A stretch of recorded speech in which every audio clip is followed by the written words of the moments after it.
Hello dear students, welcome to the lecture of design of AC machine, chapter number 1 and lecture number 7 of your curriculum. Okay, today we are going to discuss about the effect of length of air gap on different electrical parameter. Okay, તો કયા કયા parameter ઉપર air ગેપની length effect કરે છે એ આપણે study કરવાની છે. હવે એર ગેપ કઈ જગ્યાએ આપણને જોવા મળશે? Okay, in between stator and rotating rotor વચ્ચે શું હશે? એર ગેપ હશે. ઓકે, તો એ એર ગેપની જે લેન્થ છે એને આપણે વધારી દઈએ કે ઘટાડી દઈએ તો અલગ અલગ ફેક્ટર ઉપર એની શું ઇફેક્ટ થાય છે એ આપણે સ્ટડી કરવાની છે. Yes, GTU point of view આ થિયરી મોસ્ટ આઈએમપી છે. એક્ઝામની અંદર 7 માર્ક્સમાં પૂછે છે લગભગ દર વખતે. What is the effect of length of air gap on the following factor? તો કયા કયા ફેક્ટર આવશે આપણે જોઈશું. તો એ જે ફેક્ટર છે એમાંથી એક છે પાવર ફેક્ટર. જો એર ગેપની લેન્થ આપણે વધારી દઈએ છીએ ઇન્ડક્શન મોટરની અંદર, કે કયું મશીન? ઇન્ડક્શન મોટરની અંદર, તો પાવર ફેક્ટર ઉપર શું ઇફેક્ટ થશે એ. સેકન્ડ છે ઇન્ડક્શન મોટરની ઓવરલોડ કેપેસિટી. જો આપણે લેન્થ ઓફ એર ગેપ વધારી દઈએ છીએ અથવા ઘટાડી દઈએ છીએ તો શું ઇફેક્ટ થાય છે? Overload capacity of induction motor. પછી આવે છે noise, unbalance magnetic pull, pulsation losses. આ બધા ફેક્ટર છે જેના ઉપર એર ગેપ લેન્થ ઇફેક્ટ કરે છે. ઓકે, તો સિમ્પલ વસ્તુ છે, સ્ટેટર અને રોટર વચ્ચે જે એર ગેપ હોય છે એને આપણે વધારી દઈએ તો શું ઇફેક્ટ થાય છે? Power factor, overload capacity, unbalance magnetic pull, pulsation losses or noise. Okay, એ બધા ઉપર આપણે હવે સ્ટડી કરવાની છે. તો પહેલો ફેક્ટર છે પાવર ફેક્ટર. તો આ વસ્તુ આપણે પહેલા સ્ટડી કરી ચૂક્યા છીએ, તમને યાદ આવશે આ થિયરી સાથે સાથે. ઓકે, તો પાવર ફેક્ટર રિલેટેડ આપણે એક ડાયાગ્રામ પણ ડ્રો કર્યો હતો અને ફોર્થ સેમના અંદર જ્યારે તમે એસી મશીન શીખ્યા, ઓકે, તો એસી મશીનના અંદર પણ 3 ફેઝ ઇન્ડક્શન મોટર આપણે સ્ટડી કર્યું હતું. એના અંદર એનો ફેઝર ડાયાગ્રામ આપણે સ્ટડી કર્યા હતા. ઓકે, તો ફેઝર ડાયાગ્રામની અંદરથી જ આ બધા જવાબ મળે છે કે પાવર ફેક્ટરનું શું થાય છે. Depends on value of magnetising current. Okay, so first topic is the effect of length of air gap on power factor. Okay, तो power factor ने कई રીતે ઇફેક્ટ કરે છે length of air gap. Okay, તો ઇલેક્ટ્રિક સર્કિટ હોય, okay, તો એના અંદર કરંટ ફ્લો કરાવવો હોય તો શું જોઈએ આપણે? કરંટ ફ્લો કરાવવા માટે યસ ક્લોઝ સર્કિટ તો જોઈએ જ, પણ ક્લોઝ સર્કિટ ની અંદર પણ કરંટ ફ્લો કરાવવો હોય તો EMF ઇલેક્ટ્રોમોટિવ ફોર્સ ની જરૂર પડે છે. એ રીતે મેગ્નેટિક સર્કિટ હોય તો મેગ્નેટિક સર્કિટ ના અંદર જેમ ઇલેક્ટ્રિક સર્કિટ ના અંદર કરંટ હોય છે, મેગ્નેટિક સર્કિટ ના અંદર શું હશે? Magnetic flux. ફ્લક્સ ને ફ્લો કરાવવો હોય તો શું જોશે? જેમ ઇલેક્ટ્રિક સર્કિટ ની અંદર કરંટ ફ્લો થવા માટે EMF ની જરૂર પડે છે, એ રીતે મેગ્નેટિક સર્કિટ ના અંદર ફ્લક્સ પ્રોડ્યુસ કરવા માટે શું જોશે? MMF. ઓકે, તો ફ્લક્સ તો જોશે જ આપણે, ઇલેક્ટ્રિકલ મશીન છે તો. ઓકે, તો ફ્લક્સ કોના ઉપર ડિપેન્ડ કરશે? MMF, magneto-motive force. Now magneto-motive force is proportional to flux density multiplied by length of air gap. MMF, magneto-motive force, is proportional to flux density into length of air gap. तो આપણે આટલું કાઢી દઈએ તો શું થાય? MMF is proportional to length of air gap. Clear? Okay, તો હવે length of air gap વધશે, length of air gap વધે છે તો MMF શું થશે? is also going to increase. હવે MMF વધે છે તો શું થશે? મોટરને મેગ્નેટાઇઝિંગ કરંટ જે સ્ટાર્ટિંગમાં જોઈએ છે કેવી લેશે? મોટર હાઈ લેશે. ક્યારે? જ્યારે આપણે લેન્થ ઓફ એર ગેપ વધારી દઈએ છીએ, લેન્થ ઓફ એર ગેપ વધશે તો શું થશે? MMF વધશે. હવે MMF વધે છે તો મોટર શું કરશે? મેગ્નેટાઇઝિંગ કરંટ જે એને જોઈએ છે એ વધારે પડતો લેશે. ઓકે, તો મેગ્નેટાઇઝિંગ કરંટ વધે તો શું થાય? The angle between stator input voltage and the current will going to increase. પહેલા પાવર ફેક્ટર સપોઝ આ રીતનો હોય, angle between voltage end current, તો એ શું થઈ જશે? હવે બીજા કેસમાં જ્યારે આપણે લેન્થ ઓફ એર ગેપ વધારી દઈએ છીએ ત્યારે શું થશે? એ એંગલ શું થઈ જશે? વાઇડ થઈ જશે. મીન્સ પાવર ફેક્ટર ઘટશે. Okay, 1 unity power factor is acceptable. Then 0.9 0.95 0.8 એ રીતનું ચાલે. પણ 1 આવી જાય તો 1.0 it is not acceptable practically. Clear? તો આપણે જે એંગલ છે એ એંગલ જે કરંટ અને વોલ્ટેજ વચ્ચેનો એંગલ વાઇડ થતો જશે એ પાવર ફેક્ટર નકામો પડે, અને જેમ જેમ કરંટ અને વોલ્ટેજ વચ્ચેનો એંગલ નેરો થાય છે એ પાવર ફેક્ટર આપણે કામનો છે. ઓકે, તો ખબર પડી આના ઉપરથી શું છે? ઓકે, પાવર ફેક્ટર એ કઈ રીતે લેન્થ ઓફ એર ગેપ ઉપર ડિપેન્ડ છે એ આપણે શીખીએ. ઇલેક્ટ્રિક સર્કિટ ની અંદર કરંટ ફ્લો થવા માટે એમએમએફ જોઈએ, ઈએમએફ જોઈએ છે. મેગ્નેટિક સર્કિટ ની અંદર ફ્લક્સ ફ્લો થવા માટે શું જોશે? એમએમએફ. ઓકે, તો એમએમએફ આપણે આ સર્કિટ ની અંદર તો આવશે મોટર ની અંદર. Okay, now MMF is proportional to flux density multiplied by length of air gap. Okay, તો આટલું આપણે કાઢી નાખીએ તો શું બચે છે? mmf is proportional to length of air gap. Okay, તો આપણે air gap length વધારી દઈએ છીએ તો શું થશે? mmf પણ વધશે. ઓકે, તો mmf વધવાથી શું થાય છે? મેગ્નેટાઇઝિંગ કરંટ જે મોટરને જોઈએ છે એ વધી જશે. ઓકે, તો મેગ્નેટાઇઝિંગ કરંટ આપણે ગ્રાફિકલી જોઈ લઈએ ફેઝર ડાયાગ્રામ પ્રમાણે કે પાવર ફેક્ટર પર શું ઇફેક્ટ કરે છે, જેથી તમે ઈઝીલી સમજી શકશો. આપણે બે ફેઝર ડાયાગ્રામ જોઈશું, ફેઝર ડાયાગ્રામ 1 and 2. બેના અંદર તમારે શું મેઇન ઓબ્ઝર્વ કરવાનું છે? The angle between stator current and voltage. અને કોના લીધે ચેન્જ થતો હશે angle? Due to value of magnetising current. શનાથી ડિનોટ થાય છે magnetizing current? IM. Okay, phasor diagram આપણે જોઈએ એનો.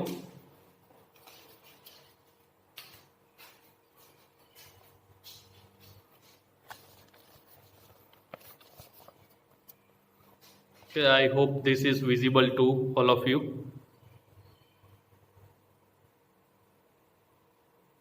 Okay, not so good, but it will work, I think.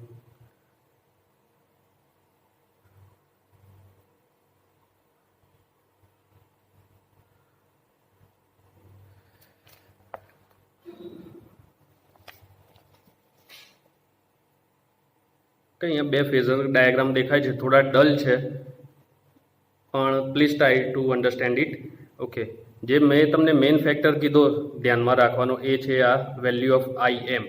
Okay, આપણે સ્ટાર્ટિંગમાં 4th સેમમાં શીખી ગયા છીએ આ ફેઝર ડાયાગ્રામ ડ્રો કરવાનું.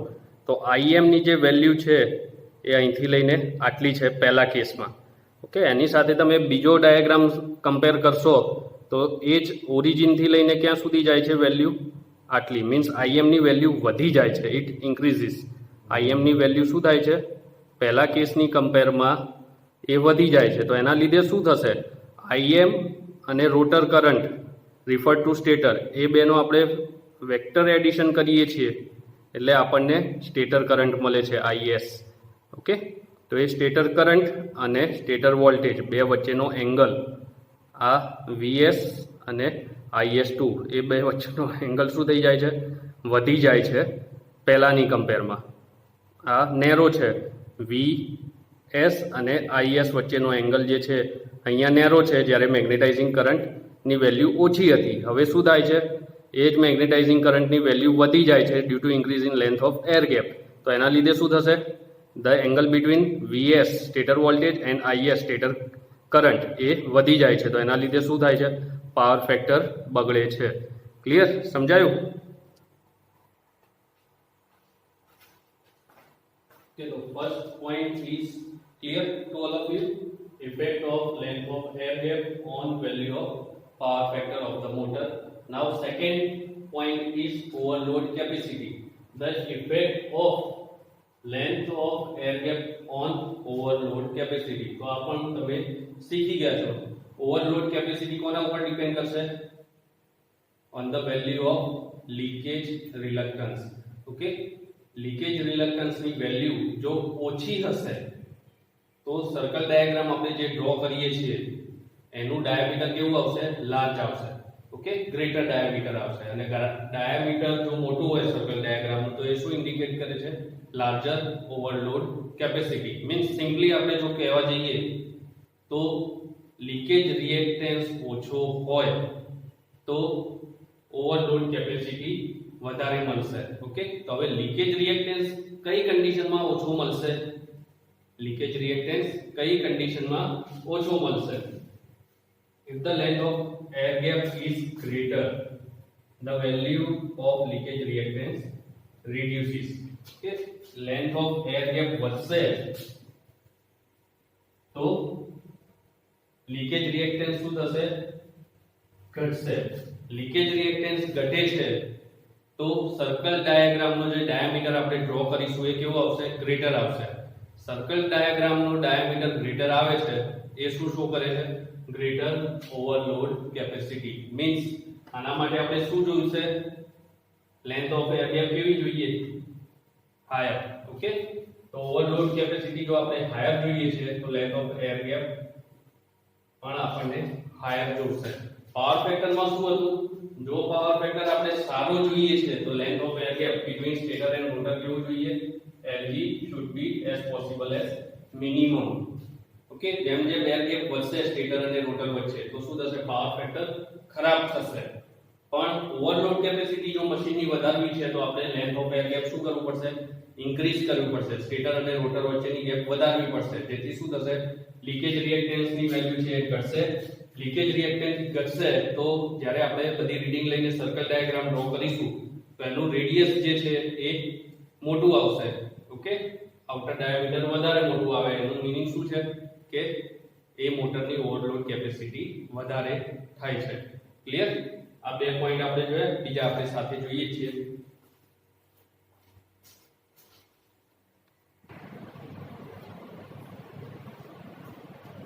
Okay, next point is the tooth pulsation losses. Pulsation losses આપણે કહી શકીએ છીએ. Okay, તો એ શું છે? કોના ઉપર ડિપેન્ડ કરે છે? And if the length of air gap increase or decrease, what is the effect of it on the value of pulsation loss? હવે tooth pulsation loss આને કહેવાય છે. હવે એ શું હોય? tooth એમાં પણ કીધું છે pulsation. પલ્સ એટલે શું થાય? પિક્ચરમાં જોતા હશો હીરો જ્યારે એડમિટ હોય છે હોસ્પિટલમાં તો સીઆરઓ ઉપર પલ્સ બતાવતા હોય છે. ઓકે, આ રીતનું હોય છે. તો આપણે આ જ વસ્તુ કઈ વસ્તુ રિગાર્ડિંગ આપણે વિચારવાનું છે? In terms of induction motor, design of induction motor. તો અત્યાર સુધી આપણે જે બેઝિક શીખી ગયા છીએ ઇન્ડક્શન મોટરનું એના અંદર એક હોય છે stator and the rotating part is rotor. કે તો ડાયાગ્રામેટિકલી જોઈએ આપણે તો શું હોય છે એમાં?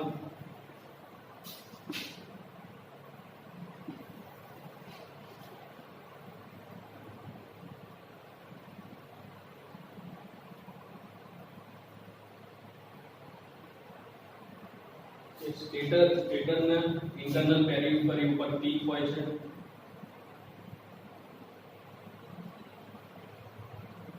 હેચિસ પાર્ટ વાળા શું છે? ટીપ.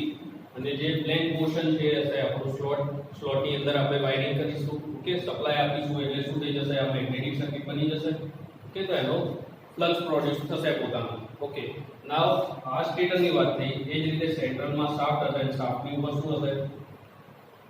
રોટર રોટેટ થતું હશે. તો રોટરની અંદર પણ સ્લોટ એન્ડ કી થશે.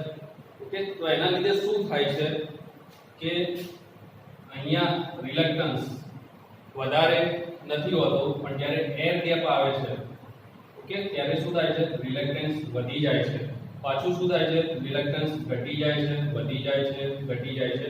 જે રીતે સ્લોટ એન્ડ ટીથ આવતા રહે છે. ઓકે, તો એ રીતે જોવા જઈએ તો રિલક્ટન્સની વેલ્યુ શું થશે? પલ્સેટિંગ આખી રહેશે. ઓકે, તો એના લીધે શું થાય છે? પલ્સેશન લોસીસ થાય છે. Value of reluctance in the motor keeps on changing. Okay, તો એ ચેન્જ થાય છે એના લીધે શું થાય છે? ટૂથ પલ્સેશન લોસીસ થાય છે. હવે એ જ વસ્તુ આપણે ઘટાડવી છે. શું કરવું છે? પલ્સેશન લોસ ઘટાડવા છે. તો એ પલ્સેશન મળે છે કોના લીધે? Due to interaction of the field between rotor and stator circuit. Stator સર્કિટનો ફ્લક્સ અને રોટર સર્કિટનો ફ્લક્સ બે એકબીજા સાથે ઇન્ટરેક્ટ કરે છે. એના બેના વચ્ચે રિલક્ટન્સની વેલ્યુ જે હોય છે it will keep on changing. રિલક્ટન્સની વેલ્યુ શું થાય છે? કોન્સ્ટન્ટલી ચેન્જ થતી રહે છે, પલ્સેટ થતી રહે છે. તો એના લીધે શું થાય છે? પલ્સેશન લોસ મળે છે. તો એ આપણે ઘટાડવું હોય તો શું કરવું પડે? એકબીજા ઉપર જે ઇફેક્ટ કરે છે સ્ટેટર ફિલ્ડ ને રોટર ફિલ્ડ એ શું કરવું પડે? ઘટાડવું પડે. તો એના માટે શું કરવું પડે? બે વચ્ચેની એર ગેપ વધારી દો, બેને એકબીજાથી દૂર કરી દો, તો શું થશે? જે ઇફેક્ટ થાય છે એ ઘટી જશે. Okay, so to decrease the value of pulsation loss, the length of air gap between stator and rotor should be increased. Clear? ખબર પડી? પલ્સેશન લોસ ઘટાડવા હોય તો શું કરવું પડશે? સ્ટેટર અને રોટર વચ્ચેની જે એર ગેપ લેન્થ છે એ વધારી દેવી પડશે તમારે. Clear? Okay, next topic is, next point is unbalanced magnetic pull. Okay, unbalanced magnetic pull. હવે આપણું જે આ મોટર શીખી રહ્યા છીએ એ ટોટલી આખી એક મેગ્નેટિક સર્કિટ છે. ઓકે, ચુંબકીય અસર અંદર જોવા મળશે, ફ્લક્સ, ફ્લક્સ ડેન્સિટી, રિલક્ટન્સ, સાથે બધા નોર્મલ ટર્મ્સ જે આપણે ટ્રિપલ ઈ માં શીખી ગયા છે અને એ જ વસ્તુ આના અંદર ઇમ્પ્લિમેન્ટ થવાની છે. ઓકે, હવે સ્ટેટર છે, રોટર છે, વચ્ચેના શાફ્ટ ઉપર આપણે by means of bearing stable રાખ્યું હોય છે રોટર, ઉપરની સાઈડ હોય છે આપણી સ્ટેટર મેગ્નેટિક સર્કિટ. તો જ્યારે આપણે ઇનપુટ સપ્લાય આપીએ છીએ તો એટલે સ્ટાર્ટિંગમાં નાનકડો જર્ક મળે છે રોટરને. ઓકે, તો એ જર્કના લીધે શું થશે? ટેન્ડન્સી એવી ક્યાંક બને છે કે જે રોટર આખું સ્ટેબલ રહેવું જોઈએ એની જગ્યાએ કોઈ એક જગ્યાથી થોડું ટીલ્ટ થઈ જાય. ઓકે, થોડું ઉપર નીચે થઈ જાય છે. તો એના લીધે શું થશે? જ્યારે પરફેક્ટ રોટેશનમાં આવશે એવું રોટર તો એ શું થશે? ડગ વધશે. આપણે સાયકલનું વ્હીલ હોય છે કે તો પહેલા નવી લાવી એટલે એકદમ સીધું ચાલતું હોય છે, પણ જ્યારે એક વર્ષ જેવું થાય છે, સાયકલ પછાડીએ છીએ કોઈ રીતે, કોઈ મેટર ઉપર મગજ ખરાબ કરીને, કાં તો ક્યાંક અથડાઈ જાય છે સાયકલ, એટલે વ્હીલમાં ડગ આવી જાય છે. ઓકે, તો એના લીધે શું થાય છે? સ્ટીયરિંગ ઉપર ઇફેક્ટ આવે છે, આપણો હાથ આખો ધ્રુજે છે. ઓકે, તો એવી જ કઈ વસ્તુ રોટરના શાફ્ટ ઉપર જોવા મળશે જ્યારે અનબેલેન્સ મેગ્નેટિક પુલ થશે ત્યારે. ઓકે, તો એના માટે પણ શું કરવું પડે? સ્ટેટર સર્કિટના લીધે રોટર ઉપર મેગ્નેટિક પુલ આવે છે. તો એનાથી આપણે બચવું હોય તો સિમ્પલ વસ્તુ છે, રોટર અને સ્ટેટર ની વચ્ચે એર ગેપ લેન્થ વધારી દેવાની, જેથી શું થશે? મેગ્નેટિક પુલ જે આવે છે એ અસર ઓછી પ્રમાણમાં કરશે અને રોટર ઉપર જે ઇફેક્ટ થાય છે બેન્ડ થવાનું કે આ તે એ થશે નહીં. જો આપણે એર ગેપ લેન્થ ઓછી રાખીશું તો મેગ્નેટિક પુલ ઇફેક્ટ કરશે જ. ઓકે, અને એના લીધે શું થશે? રોટર ઉપર ઇફેક્ટ થશે અને રોટરના ફેલ થવાના ચાન્સ વધી જશે. ક્લિયર? કે નેક્સ્ટ ઇઝ ધ કુલિંગ. કે નાઉ કુલિંગ ને શું ઇફેક્ટ થાય? આ ડાયાગ્રામ આપણે લઈ લઈએ. સ્ટેટર એન્ડ રોટર સર્કિટ આપણી સામે છે. ઓકે, તો કુલિંગ શું ઇફેક્ટ કરશે? જો આપણે સ્ટેટર સર્કિટ અને રોટર સર્કિટ બે વચ્ચેની એર ગેપ લેન્થ વધારી દઈએ છીએ તો ઓબ્વિયસ છે એર ફ્લો વધી જશે. કે પહેલા ગેપ આટલી હતી એની જગ્યાએ તમે સ્ટેટર અને રોટર વચ્ચેની એર ગેપ વધારી દો છો તો શું થશે? એર ફ્લો નેચરલી સારો થઈ જશે અને ક્યાંક રોટર શાફ્ટ ઉપર તમે ફેન લગાવી દીધો છે તો સોદે સુહાગા વધારે એર ફ્લો થશે. પણ સેમ સર્કિટની અંદર હવે રોટર અને સ્ટેટર વચ્ચેની એર ગેપ લેન્થ ઘટાડી દઈએ છે તો શું થશે? એર ફ્લો પહેલા જેવો નહીં રહે. મીન્સ કુલિંગ સારું જોતું હોય આપણે તો લેન્થ ઓફ એર ગેપ કેવી હોવી જોઈએ? ઓછી. Clear? Okay, last is the noise. Okay, હવે સિમ્પલ ઇક્વેશન છે. નોઇઝ, ઇન્ડક્શન મોટરની અંદર નોઇઝ જે પ્રોડ્યુસ થાય છે એ કોના ઉપર ડિપેન્ડ કરે છે? મીન્સ નોઇઝ પ્રોડ્યુસ કરવા માટે કયા મેઇન ફેક્ટરનો હાથ છે ઇન્ડક્શન મોટરમાં? You say vibration? No. Aluminium fan? No. કઈ વિચારો? ઇન્સ્ટોલેશન સરખું ના હોય તો નોઇઝ આવે? Yes it is. પણ મેઇન કોઝ જે નોઇઝનો છે એ છે reluctance. Change in the value of reluctance. તો પાછું રિલક્ટન્સ કોના લીધે પ્લસ માઇનસ થાય છે? The effect of stator circuit on rotor circuit, the magnetic effect of stator circuit on rotor circuit. ये શું હોય પાછું? જે પલ્સેશન આપણે શીખી ગયા ને, the change in the value of leakage reactance ને બધું. ઓકે, તો એના લીધે શું થશે? રિલક્ટન્સ ની વેલ્યુ પણ કોન્સ્ટન્ટ નહીં રહે. રિલક્ટન્સ ની વેલ્યુ કોન્સ્ટન્ટ નહીં રહે તો એ મોટર શું કરશે? નોઈઝ વધારે કરશે. હવે નોઈઝ ઘટાડવો છે તો શું કરવું પડશે? પાછું લેન્થ ઓફ એર ગેપ વધારી દેવી પડશે. જો એ લેન્થ ઓફ એર ગેપ વધી જશે તો જે રિલક્ટન્સ ની વેલ્યુ છે એ ફ્લક્ચ્યુએટ નહીં કરે. Okay, length of air gap વધશે તો નોઈઝ ઘટી જશે. ક્લિયર? હવે આપણે આ બધા ફેક્ટર જોયા 6. એમાંથી આપણે શીખી ગયા કે લેન્થ ઓફ એર ગેપ ઉપર શું ઇફેક્ટ થાય છે. પણ કન્ફ્યુઝન આપણે કંઈ મેળવવું હોય તો સ્ટેટર અને રોટર વચ્ચે જો એર ગેપ વધારી દઈએ છીએ તો પાવર ફેક્ટર શું થાય છે? પુઅર બની જાય છે. ઓકે, તો આ કન્ડિશન માટે પાવર ફેક્ટર આપણે સારો જોતો હોય તો લેન્થ ઓફ એર ગેપ કેવી હોવી જોઈએ? as small as possible. Okay, overload capacity આપણે જો વધારે જોતી હોય તો એર ગેપ લેન્થ વધારે જોઈએ. ઓવરલોડ કેપેસિટી વધારે જોઈએ તો એર ગેપ લેન્થ વધવી જોઈએ. કે તો આખું જે શું થયું? કોન્ટ્રાડિક્ટ થયું. પાવર ફેક્ટર સારો જોઈએ છે તો એર ગેપ લેન્થ ઓછી હોવી જોઈએ, પણ જો ઓવરલોડ કેપેસિટી જોઈએ સારી તો લેન્થ ઓફ એર ગેપ વધારે જોઈએ. ઓકે, તો આ ઇલેક્ટ્રિકલ ક્વોન્ટિટીઝ છે. શું થશે? ઓપરેશનલ જે પરફોર્મન્સ છે એના અંદર આ રીતનો ફેરબદલ થશે. જો પાવર ફેક્ટર સારું લેવા જાવ છો તો ઓવરલોડ કેપેસિટી તમને નહીં મળે. ઓકે, અને જો ઓવરલોડ કેપેસિટી તમારે વધારવી છે મશીનની તો પાવર ફેક્ટર રિલેટેડ વિચારવાનું બંધ કરી દેવું પડે, કારણ કે એ ઘટશે, પાવર ફેક્ટર બગડશે. ક્લિયર? આટલું સિમ્પલ છે. ઓકે, એ રીતે પલ્સેશન લોસ માટે જો પલ્સેશન લોસ ઘટાડવા હોય તો એર ગેપ લેન્થ વધવી જોઈએ.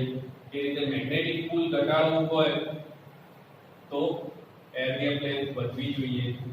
પુલિંગ વધારવું હોય તો એર ગેપ લેન્થ વધવી જોઈએ. નોઈઝ ઘટાડવા હોય તો એર ગેપ લેન્થ વધવી જોઈએ. ક્લિયર? તો એક્ઝામમાં આ થિયરી પૂછાય છે, તમારે ડાયાગ્રામેટિકલી એક્સપ્લેનેશન આપવાનું છે. દરેક જે આ સબ ટોપિક છે, 6 સબ ટોપિક છે, એના અંદર ટોપિક નંબર 1 ને 2 એના અંદર ડાયાગ્રામ આવશે. એ ડાયાગ્રામ તમારે ડિટેલલી ડ્રો કરવાના છે, બધા નોમેનક્લેચર લખવાના છે, અને એક ડાયાગ્રામની સાથે બીજો કમ્પેર કરવાનો છે પાવર ફેક્ટર માટે. એ જ રિલેટેડ આપણે એ જ રીતે ઓવરલોડ કેપેસિટીમાં પણ બે ડાયાગ્રામ કમ્પેર કરવાના છે તમારે કે શું ચેન્જ આવે છે એ. અને બાકી 3 થી લઈને 6 સુધી તમે થિયરેટિકલી ઇક્વેશનના બેઝ ઉપર કંઈ એક્સપ્લેનેશન આપશો તો પણ ચાલશે. ક્લિયર? પણ એક પોઈન્ટનું એક્સપ્લેનેશન પાવર ફેક્ટર છે તો એનું એક્સપ્લેનેશન મિનિમમ કહું છું. જો એક્સપ્રેશન કોઈ યુઝ કરો છો, તમે ઇક્વેશન યુઝ કરો છો તો 10 લાઈન એટલીસ્ટ લખજો.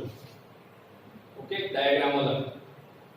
એ જ રીતે પલ્સ ઓવરલોડ કેપેસિટી માટે પણ 8 થી 10 લાઈન વિથ ડાયાગ્રામ છે. બાકી બધામાં 5-6 માં તમે જો સરખી રીતે સમજ્યા છો થિયરી તો તમે 5-6 પોઈન્ટ લખશો તો એ કવર અપ થઈ જશે. ઓકે, ને આ વસ્તુ શું છે? જીટીયુ માં પૂછાવાની છે કમ્પલસરી. હવે તમે એમ વિચારશો કે સર કે હજી ચેપ્ટર નંબર 1 ચાલે છે, તમે જે થિયરી ચલાવી એમાંથી 60% તો કીધું કે પેપરમાં આવશે જ. યસ, આવશે જ. એનું કારણ શું છે કે આ ચેપ્ટરનું વેઇટેજ 35% ઓન પેપર છે જીટીયુ ના. કેટલા? 35% of 70 marks means passing. 23-24 marks નું આમાંથી પૂછશે. અને મારો એક્સપીરિયન્સ કે છે કે આના અંદરથી 23-24 માર્ક્સ નહીં, 28 માર્ક્સ નું તમે લખી શકો ઓપ્શન છોડીને. ઓકે, જે લખવાનું બચે છે એ 28 માર્ક્સ નું સિલેક્ટ કરી શકશો. કેટલું? 28.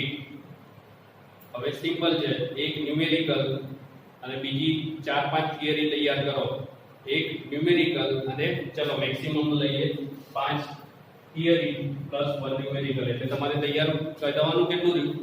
6 વસ્તુ તૈયાર કરવાની રહી. 6 છે એમાંથી તમારે 28 માર્ક્સ નું મળે છે, તો શું ખોટું છે?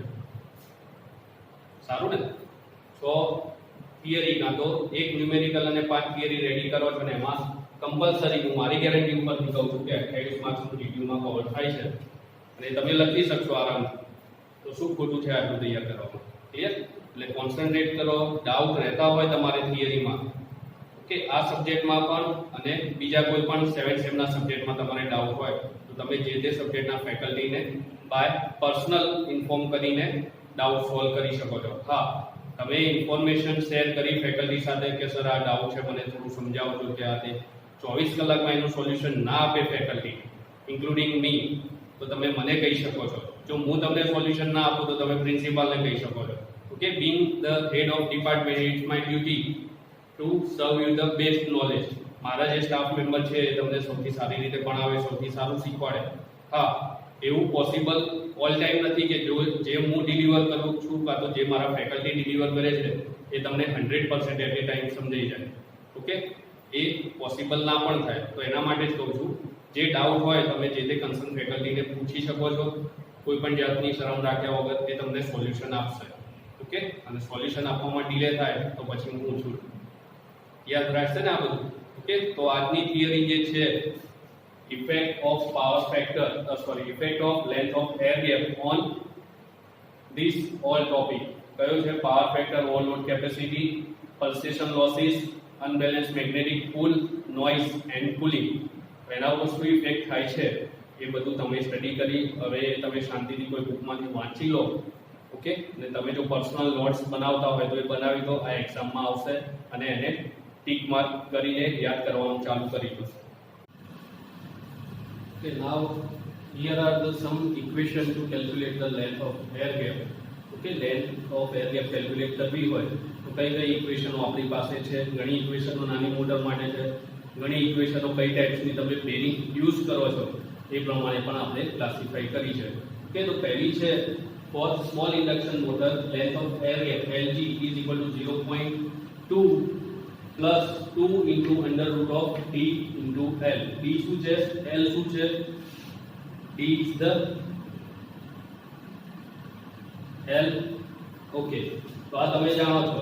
ઓકે, તો એ આપણે ક્યારે યુઝ કરી શકીએ? જ્યારે small induction motor with roller or ball bearings are used. Okay, નાની ઇન્ડક્શન મોટર હોય ને એના અંદર જો આપણે બોલ બેરિંગ ઓર રોલર બેરિંગ યુઝ કરવાના હોઈએ તો length of air gap find કરવું હોય તો એનું સૂત્ર શું થશે? Lg is equal to 0.2 plus 2 into under root of d into L. d and L are the main dimension of induction motor જે તમને યાદ હોવા જોઈએ. Okay, second is for the small induction motor Lg is equal to 0.125 plus 0.35 multiplied by d plus L plus 0.015 VA. Okay, તો બાકીના બધા terms તમે familiar છો, d L અને કોન્સ્ટન્ટ વેલ્યુ. પણ આ એક આ નવું આવ્યું પાછું VA, વેલોસિટી, વોલ્ટેજ. કે એ શું છે? It is the peripheral speed of the induction motor in terms of meter per second. Okay, rotation per minute નથી, meter per second. Okay, બીજી ઇક્વેશન છે Lg is equal to 0.2 plus d. Okay, now for machine which is going to use with ball bearing, general bearing. Okay, general bearing જો use થતી હોય તો એના માટે length of air gap Lg is equal to શું થશે? 1.6 multiplied by under root of d is equal to 0.25. Okay, એ શું હશે? mm. Next is the rotor diameter. rotor no diameter જો આપણે શોધવો હોય તો એ શું થશે? dr is equal to stator bore diameter minus 2 into length of air gap. Okay, આ શું થયું પાછું? આ કઈ કન્ફ્યુઝિંગ આવ્યું તમારે? સ્ટેટર છે આટલું. ઓકે, આ આખું સ્ટેટર બનાવ્યું, સેન્ટરમાં શાફ્ટ અને આ છે રોટર. ઓકે, તો રોટરનો ડાયામીટર આપણે શોધીએ છીએ dr means this value diameter. Okay, તો એ શોધવો હોય તો કઈ વેલ્યુ યુઝફુલ થાય છે? એક છે સ્ટેટર બોર ડાયામીટર, મીન્સ આ સ્ટેટર થઈ ગયું, એનો બોર ડાયામીટર કોને કહેવાય? કે આ જે પોર્શન છે જેના અંદર એમ્પ્ટી સ્પેસ હોય ને આપણે રોટર ઇન્સર્ટ કરીએ છીએ એને શું કહેવાય છે? સ્ટેટર બોર ડાયામીટર. કે એમાંથી આપણે શું માઈનસ કરવાનું છે? સોરી, dr વેલ્યુ કઈ રીતે મળશે? Stator bore diameter minus into -2 into length of air gap, તો વચ્ચે એર ગેપ હશે આટલી, આ એક side length of air gap થઈ, તે રીતે બીજી સાઈડ પણ હશે.